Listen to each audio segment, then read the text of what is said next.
So I'd like to begin with the information that is published in different media, but with a similar message based on some unknown and sometimes unnamed sources. Like the United States and Western countries are more and more doubtful in Ukrainian counteroffensive, and like those attacks cannot quickly succeed. So as for your opinion, is the Ukrainian counteroffensive successful? Because we both understand that it still continues.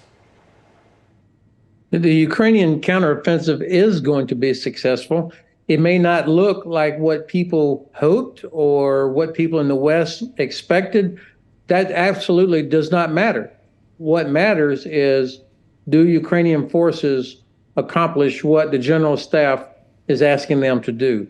I have enormous confidence in the Ukrainian general staff. I have enormous confidence in the soldiers of Ukrainian armed forces. We know from history that war is a test of will, and it's a test of logistics. And the Ukrainian soldiers and Ukrainian people clearly have superior will. The logistics situation for Ukrainian forces gets better every week. It gets worse every week for Russian forces.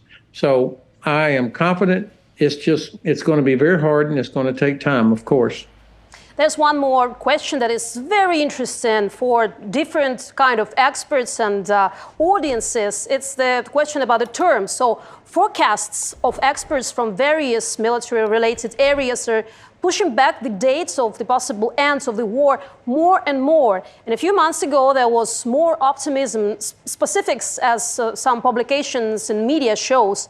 And actually, I remember, named not the dates, but the term of the ends of the war. It's summer 2023. So is it possible under these tough conditions to accurately predict the implementation of all the stages of the war? Well, of course, Santa, you'll remember that what I said was, if the United States provided what was needed, that Ukraine could liberate Crimea by the end of the summer. Of course, I was wrong, and because I believed that the U.S. would provide what was needed, and we have not. And I'm talking specifically about long-range precision weapons, ATACMS, this kinds of thing. So I can't explain why the U.S. has failed to do that or chooses not to do that, but clearly I made a wrong assumption that that would happen.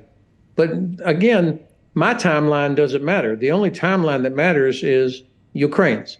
And my sense is that the Russians are in much worse condition than our Ukrainian forces. There are no Russian soldiers want to be there, none of them. Ukrainian soldiers are defending their country. Russian soldiers are occupiers. They're there because they were forced to go there. And I think that we should have a lot more patience, but also more confidence in Ukrainian forces.